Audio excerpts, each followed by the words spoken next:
Hi guys! So ito nga guys, may Revan and Brazilian po tayo ngayon. So ito na nga, ang buhok ni Madam ay kulot na kasi sa ilalim. So ito, rotting muna tayo bago natin ibaba para maiwasan ang pagkasunog ng buhok. So guys, kapag kayo ay nagre-reban, huwag nyo munang applyan na hanggang baba guys. Kasi kung ang buhok nila ay rebanding na dati tapos straight sa baba, so dapat ang applyan lang natin ay sa taas lang bago natin ibaba. Kapag okay na sa taas, saka natin ibaba ang gamot.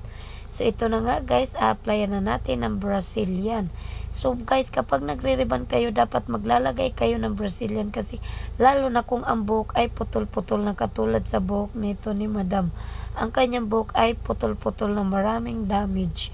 So kailangan nating lagyan talaga ng Brazilian. So ito muna ang ginamit kong blower para hindi magputol-putol ang buhok niya sa sobrang init. So ito muna ang ginamit ko guys.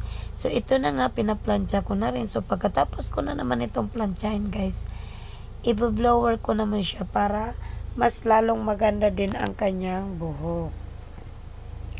So ito na nga guys, makikita nyo na ang resulta ng kanyang buhok guys. So ang ganda na, ang kintab na ng kanyang buhok. Hindi katulad kanina na talagang as in, ang daming putol-putol lang kanyang buhok. Ang dami ding mga split ends. So ito na nga guys, kitang-kita nyo na ang resulta ng buhok ni Madam. O diba, ang ganda.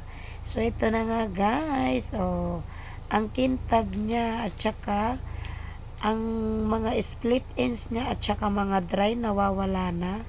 So maiiwasan kasi ang paglalagas kapag may Brazilian.